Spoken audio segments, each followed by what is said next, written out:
The knock came at 7:43 p.m., firm and deliberate. I wasn't expecting anyone. Not 3 days after walking away from my corner office. Not when I'd finally gotten Brenda to bed and poured myself the first glass of whiskey I'd allowed myself all week. When I opened the door, there she stood, Valerie Sterling, the woman I'd handed my resignation letter to just 72 hours ago. The CEO who'd built Vanguard Solutions from a startup in her garage to a Fortune 500 company. The boss I'd been quietly, hopelessly in love with for 2 years. She wasn't in her usual power suit and heels. Instead, she wore a red silk blouse and dark jeans, her hair falling loose around her shoulders instead of pulled back in that severe twist. And her eyes, those sharp, calculating eyes that could make executives twice her age squirm, looked uncertain, almost afraid. "I accepted your resignation, Caleb," she said, her voice softer than I'd ever heard it, her hands twisted together, a nervous gesture I didn't know she was capable of. "But I never agreed to let you walk out of my life." I stood there in my doorway, my hand still gripping the door frame, trying to make sense of what was happening.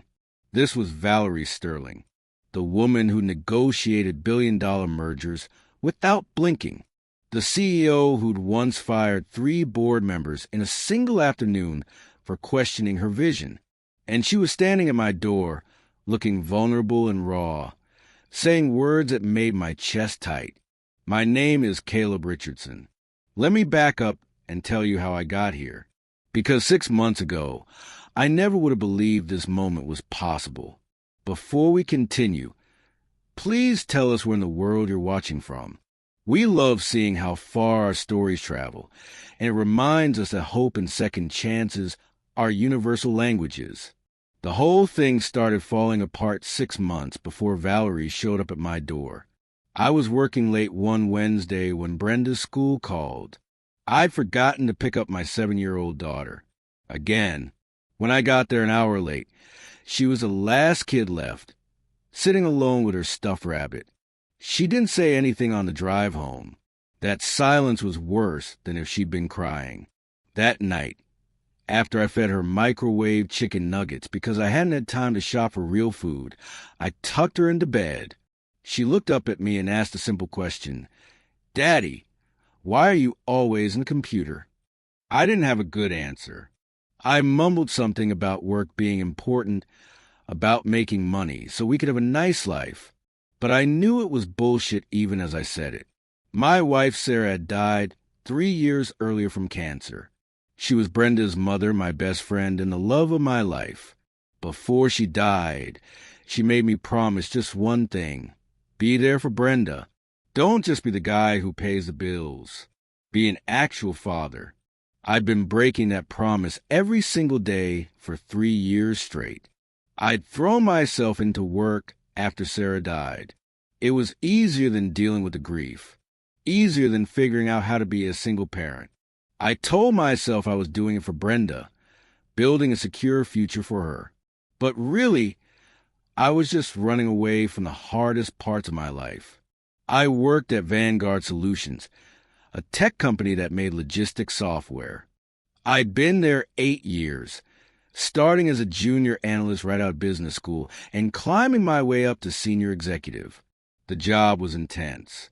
Long hours, constant pressure, endless meetings. But I was good at it, and the money was excellent. The problem was that being good at my job meant being terrible at being a father. Over those 6 months after the forgotten pickup, things got worse. I missed Brenda's school play because of a client emergency. I forgot her parent-teacher conference. I worked through her birthday dinner, sitting at the restaurant with my laptop open while she ate cake. She stopped asking me to play with her because she knew I'd always say maybe later, and later would never come. The final straw came 3 weeks ago on a Saturday morning. I woke up to find Brenda in the kitchen. She'd tried to make pancakes by herself. There was batter everywhere. On the counter, on the floor, somehow on the ceiling. She looked up at me all proud and nervous and said she wanted to make me breakfast because I always looked tired. My first thought wasn't pride or love. It was annoyance at the mess. And she saw it on my face. I watched her little face fall, and something in me just broke. 2 weeks later, on a Thursday night, I was working in my home office at 11 p.m. Brenda appeared in the doorway in her pajamas, crying. She'd had a nightmare that I died like her mother did. I held her until she fell back asleep, and then I went to the kitchen and wrote my resignation letter. I didn't think about it much. Didn't make a pros and cons list. I just knew I couldn't keep doing this. My daughter had already lost her mother. She was losing her father too, just in a different way. And I was the only one who could stop it. There was a VP promotion waiting for me. More money, more prestige, more of everything except time with my daughter. Walking away from it felt insane, but staying felt worse. There was one other complication. Valerie Sterling.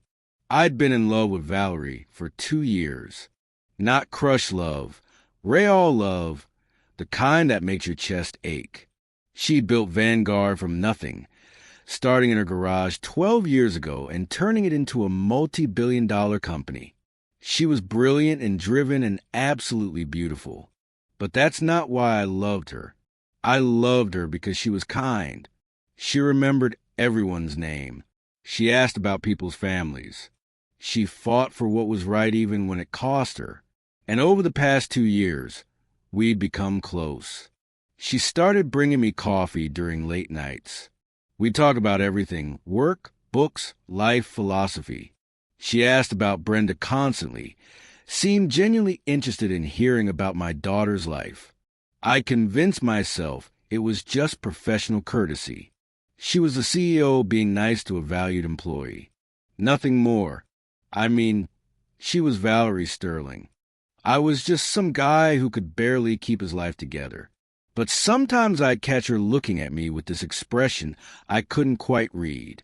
Sometimes when our hands touched accidentally, neither of us would pull away quite as fast as we should. I'd probably imagined all of it, built up some fantasy because I was lonely and she was the one person at work who seemed to actually see me. Either way, it didn't matter. She was my boss. Nothing could happen. And now I was quitting, so I'd probably never see her again. That Friday morning, I walked into Valerie's office with my resignation letter. She was standing by her window with coffee, looking out at the city. When I came in, she turned and smiled that genuine smile she had, the one that made her whole face soften. She started talking about the VP position, saying the board had approved it. I interrupted her and handed her the envelope. I watched her face change as she read my letter. The warmth drained right out of her expression. Her face went cold and blank, nothing like the woman I knew. "Effective immediately?" she asked. Her voice was flat, professional, completely different from her usual warm tone with me. "Yes," I said. "I need to be there for my daughter. I've been failing her. I can't do that anymore." She stared at me for a long moment. Then she folded my letter and put it on her desk. "I understand," she said in that same flat voice. "HR will process your exit. You can pack your desk today." That was it. No asking me to reconsider. No warmth at all. Just cold efficiency. She turned back to the window, dismissing me. When I tried to say something else, she cut me off. "That will be all, Mr. Richardson," she said without turning around. "Good luck." Mr. Richardson. She'd never called me that before. It was always Caleb. The formality felt like a slap in the face. I left her office feeling like I'd been gut-punched. I don't know what I'd expected. Maybe I'd hoped she'd ask me to stay, tell me I mattered to the company. Or maybe I'd hoped for something more personal, some sign that the connection I felt was real. Instead, I got nothing but ice. The rest of the day was weird. Word spread that I was leaving. People stopped by to say goodbye. I packed 8 years of my life into 3 boxes and left at 3 p.m. I didn't see Valerie again. She stayed in her office with the door closed all day. The rejection hurt more than it should have. I told myself I was being stupid. She was my boss, not my friend. Of course she'd be cold. I just resigned with no notice, leaving a huge gap in her leadership team. What did I expect? But still, it hurt like hell. That first weekend after quitting was the strangest of my life. For years, I'd been stressed and busy and pulled in every direction. Suddenly, I had free time and no idea what to do with it. Saturday morning, I woke up without an alarm. That alone felt wrong. I made Brenda actual breakfast, scrambled eggs and toast, nothing fancy but real food I actually cooked. We sat at the kitchen table together. She told me about school, about her friends, about a boy who brought a lizard to class. I realized I didn't know who half the people she mentioned were.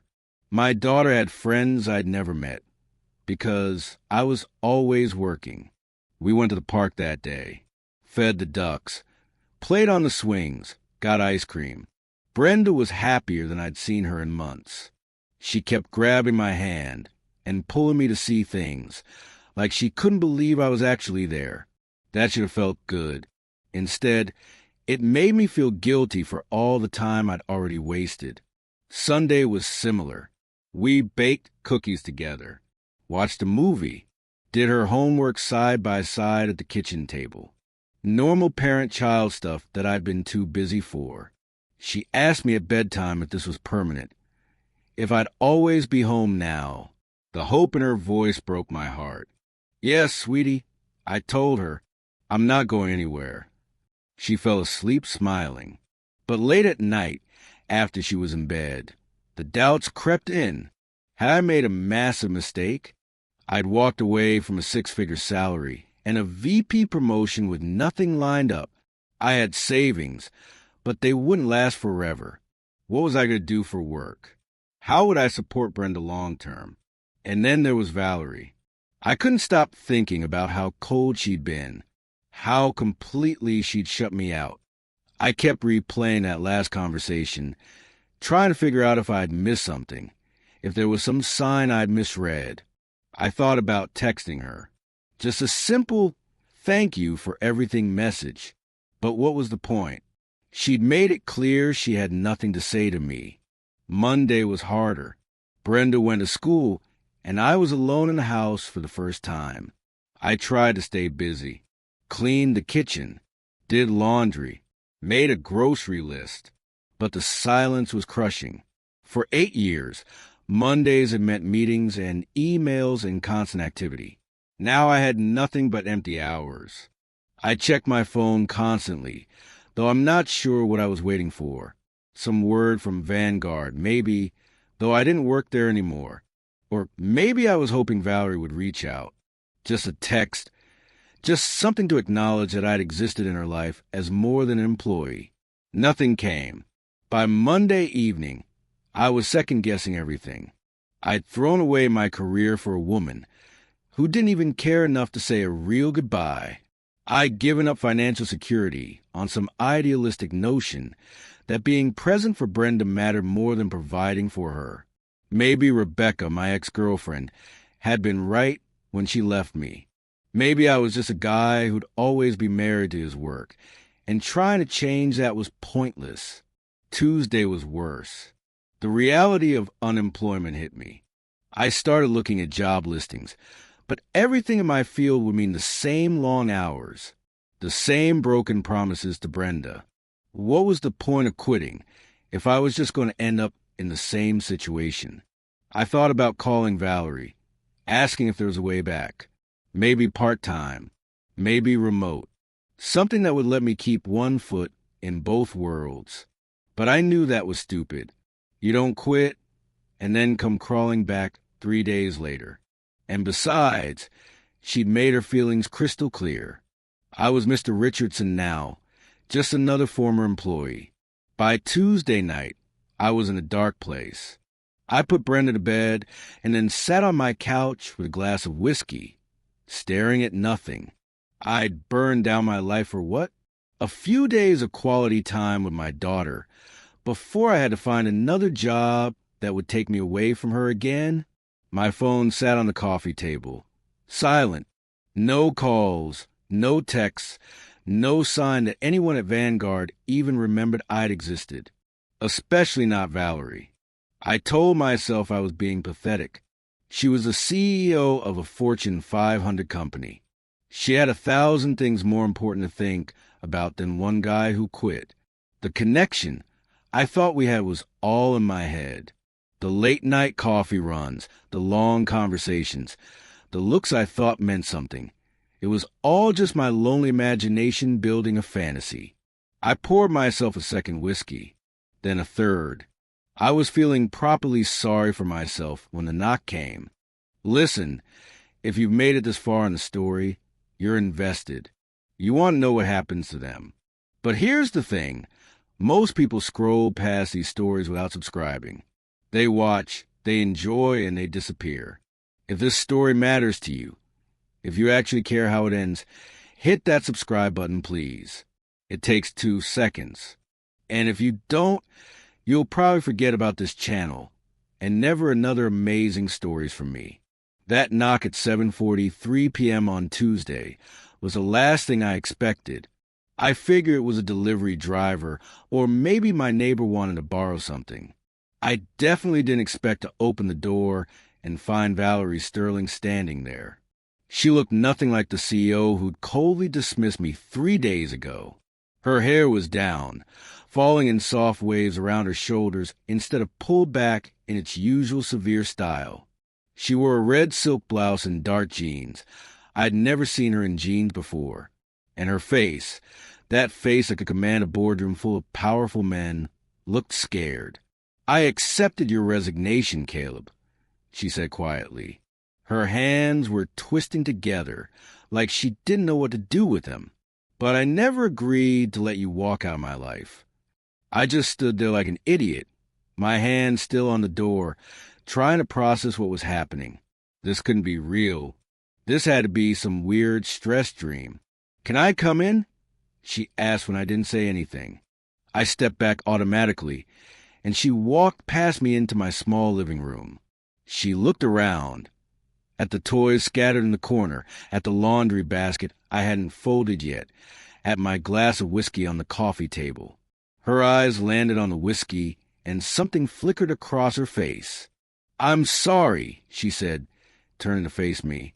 "I know I should have called first, but I didn't trust myself to say this over the phone.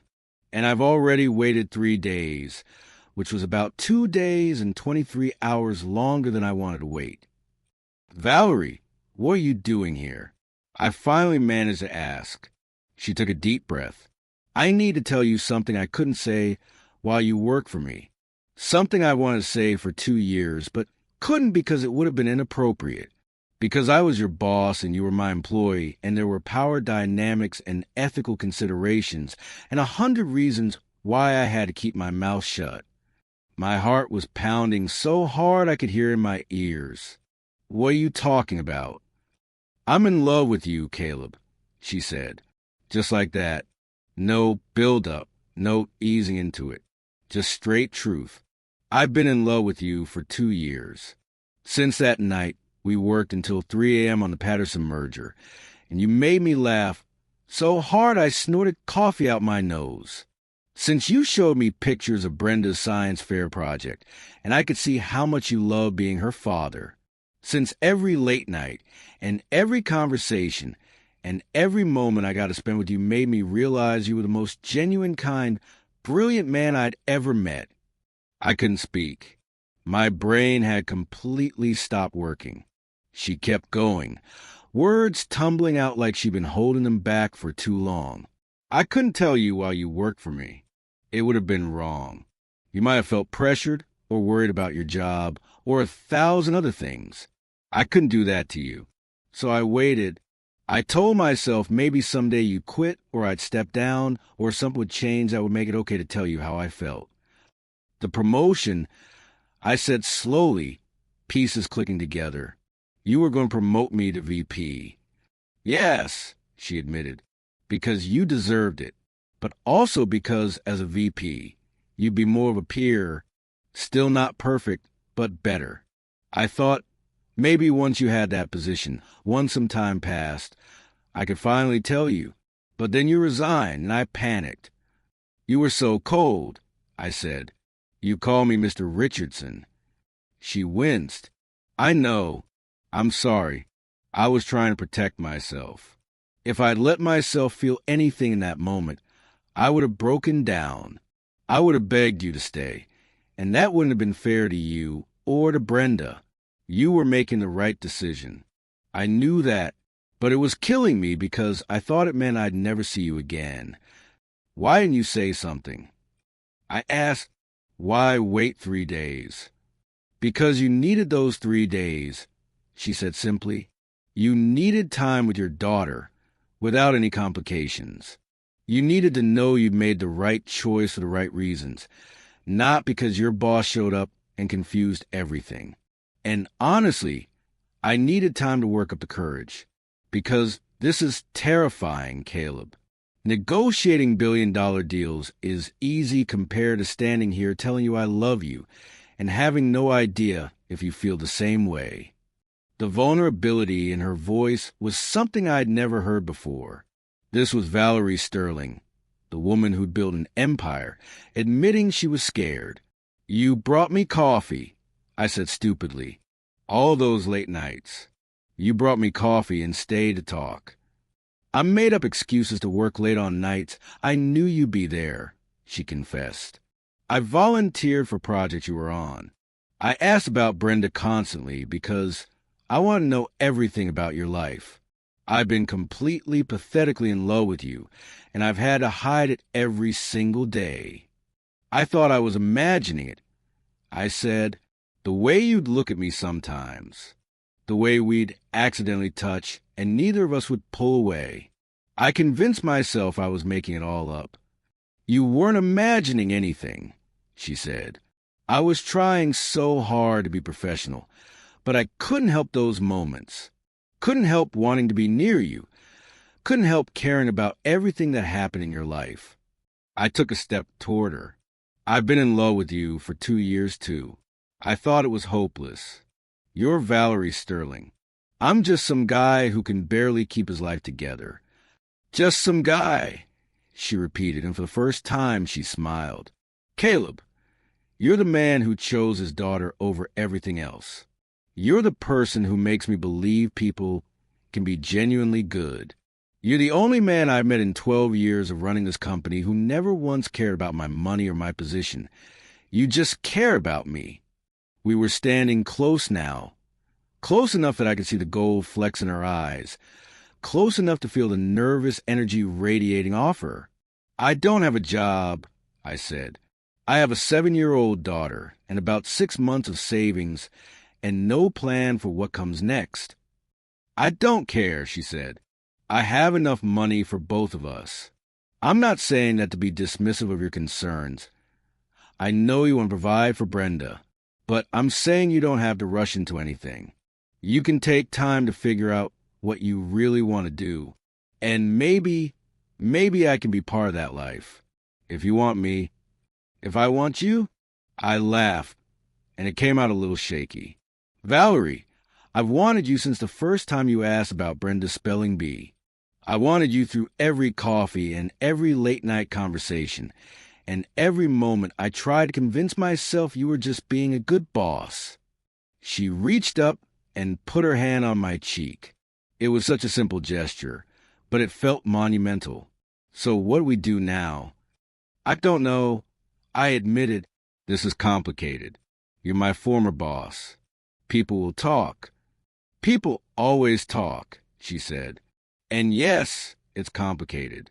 But I've spent 2 years being sensible and professional and doing the right thing. I'm tired of it, Caleb. I want to be selfish for once. Before I could respond, her phone rang. She ignored it, but it rang again immediately. With a frustrated sigh, she pulled it out and looked at the screen. It's my assistant, she said. She wouldn't call twice unless it was important. She answered, listened for a moment, and her expression changed. When? Who told them? A pause. Of course he did. That vindictive. She stopped herself, took a breath. I'll handle it. Thank you for the warning. She hung up and looked at me. The board knows I'm here. Someone saw my car parked in your neighborhood and reported back to Gerald Morrison, the vice chairman. He's called an emergency board meeting for tomorrow morning. They're questioning my judgment. Because you came to see me? I asked, feeling sick. Valerie, I don't want to cause problems for you. You're not causing problems. Gerald is causing problems because he's been trying to undermine me for years. This is just his latest excuse. She set her jaw in that determined way I recognized, but I'm not going to let him use this against me, or against us. What are you going to do? She looked at me with sudden intensity. Come with me tomorrow, to the board meeting, not as my former employee, but as the man I'm choosing to be with. Help me show them that the company doesn't own my entire life. That seems like a terrible idea, I said. You're the CEO. You shouldn't have to defend your personal life to them. Maybe not, she agreed, but I'm going anyway. And I'm going to tell them something else too, something I've been thinking about for months. This company has a toxic relationship with work-life balance. We lose good people because we expect them to sacrifice everything. You're not the first talented employee who's quit because a job demanded too much. You're just the first one I loved enough to risk everything for. What are you saying? I'm saying maybe your resignation is the wake-up call Vanguard needs. Maybe it's time to change the whole culture. Make it a place where people like you don't have to choose between their careers and their children. She smiled. I built this company. I can rebuild its values. That's going to be a hard sell to the board. Probably, she admitted, but I'm good at hard sells. And this time, I'll have something I've never had before, proof that it matters. You're living proof, Caleb. You chose your daughter, and that wasn't weakness. It was strength. I looked at this woman, this brilliant, powerful, terrifying woman, standing in my living room and planning to go to war with her own board for me, for us, for what she believed was right. Okay, I said, I'll come with you tomorrow. She smiled, and it was like the sun coming out. Thank you. But first, there's something I need to do, I said. I closed the distance between us and kissed her. It was 2 years of wanting, 2 years of longing, 2 years of thinking it was impossible, all compressed into one moment. She kissed me back like she'd been waiting just as long. When we finally pulled apart, she was breathless. I should go, she said reluctantly. You need to be there for Brenda in the morning, and I need to prepare for the board meeting. But Caleb, yeah, this isn't over. It's just beginning. The next morning, I told Brenda I had to go out for a few hours. She asked if I was going back to work, and the fear in her voice hurt my heart. No, sweetie, I said, I'm helping a friend with something important. But I'll be back before lunch, and then we can do whatever you want. Deal, deal, she said, and went back to her coloring book. I met Valerie in the parking garage of Vanguard Solutions at 9 a.m. She was back in CEO mode, tailored navy suit, heels, hair pulled back. But when she saw me, she smiled, and I could see the woman from last night underneath the armor. Ready? She asked. Absolutely not, I said. Let's do this anyway. We walked into the building together, hand in hand. People stared. Of course they did. The CEO showing up with her former executive, clearly together 3 days after he'd resigned. The gossip was probably already spreading through every floor. The board meeting was in the executive conference room on the 42nd floor. 12 board members sat around a massive table. Gerald Morrison sat at the far end, looking smug. He was a man in his 60s who'd made his fortune in manufacturing and thought the old ways were the only ways. Valerie walked in like she owned the place, which, to be fair, She kind of did. She'd founded this company, turned it into what it was. They might be the board, but this was her vision they were benefiting from. Gentlemen, she said, and ladies, she added, nodding to the two women on the board. I understand there are concerns about my personal life. Let's address them directly. Ms. Sterling, Gerald started, this isn't about your personal life. It's about judgment. Mr. Richardson, here was your direct report just days ago. The optics alone. The optics? Valerie cut him off.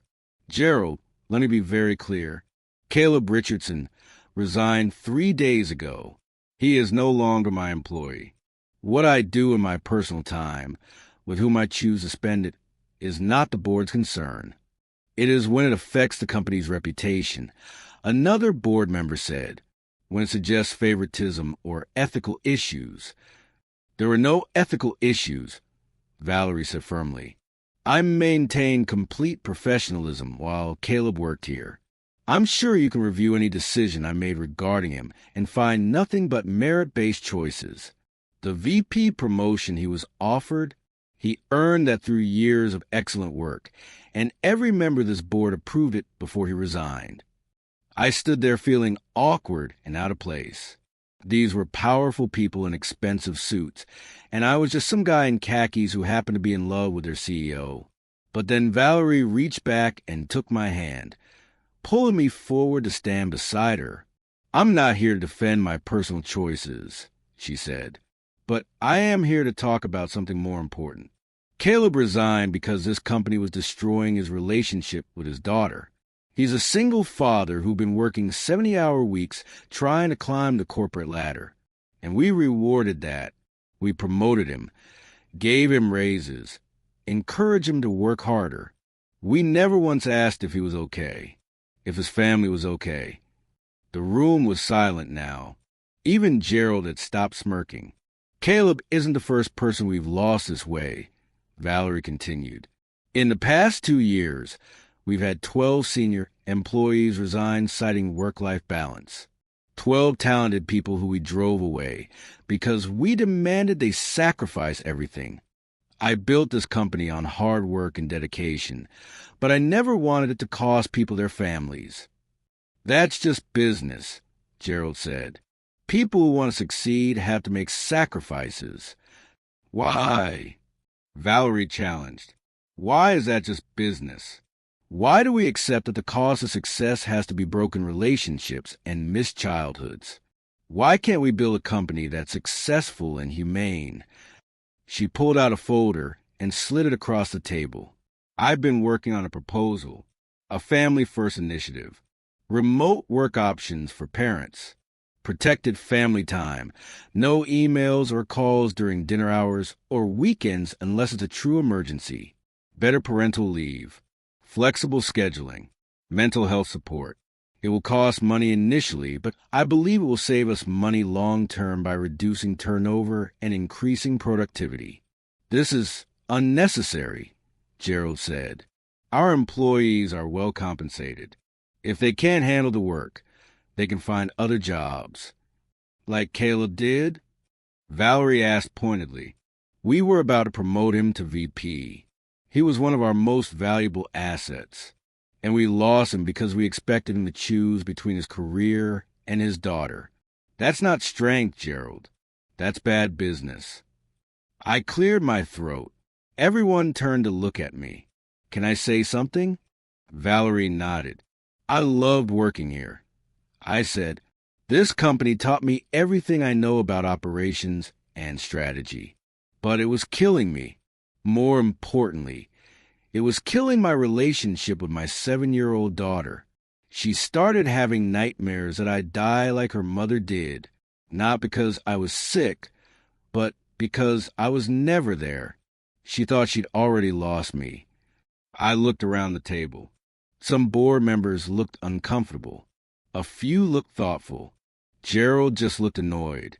When I handed in my resignation, I was terrified. I continued. I thought I was throwing away everything I'd worked for. But then I spent 3 days actually being present for my daughter. And I realized I wasn't throwing anything away. I was finally getting back what actually mattered.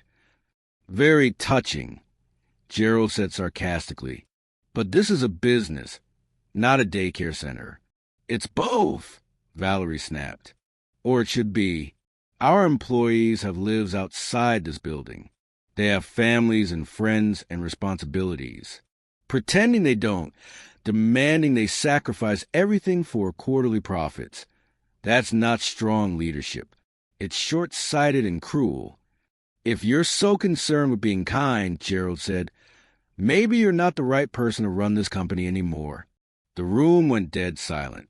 It was a direct challenge, the kind that could split the board and start a power struggle. Valerie smiled. It wasn't a nice smile. It was a smile of someone who'd just been given an opening. Are you suggesting a vote of no confidence, Gerald? He hesitated. He'd overplayed his hand, and he knew it.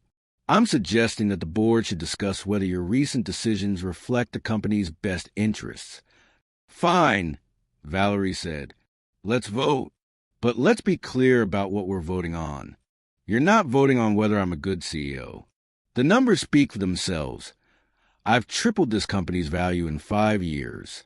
You're voting on whether you want a CEO who treats employees like assets to be used up and thrown away, or one who treats them like human beings. You're voting on what kind of company Vanguard is going to be. She looked around the table. I'm proposing we implement the Family First initiative.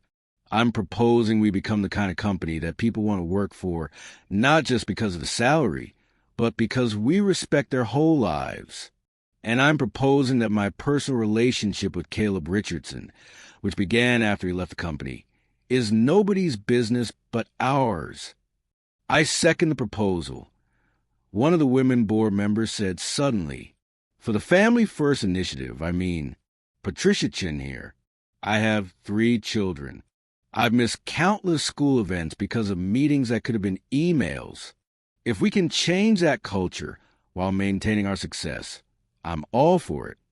I'll second it too, another board member said. Marcus Williams. My son told me last week he barely knows me. He's 14. I've been on this board for 6 years, and I can't name his best friend. Maybe it's time we rethink things. The vote came down to 8 in favor, 4 against.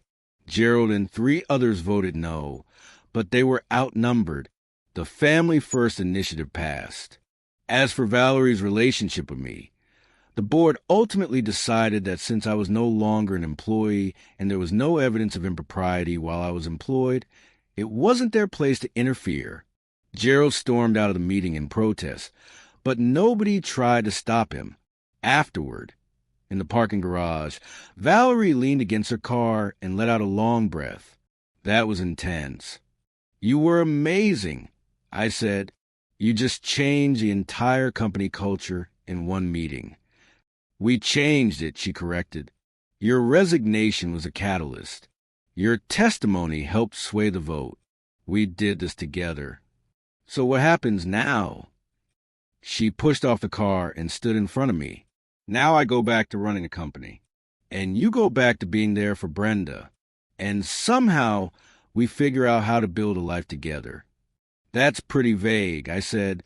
I know, she admitted. I'm good at business plans, not relationship plans. But I know I want to be part of your life, part of Brenda's life. If she'll have me, I know I want to see where this goes.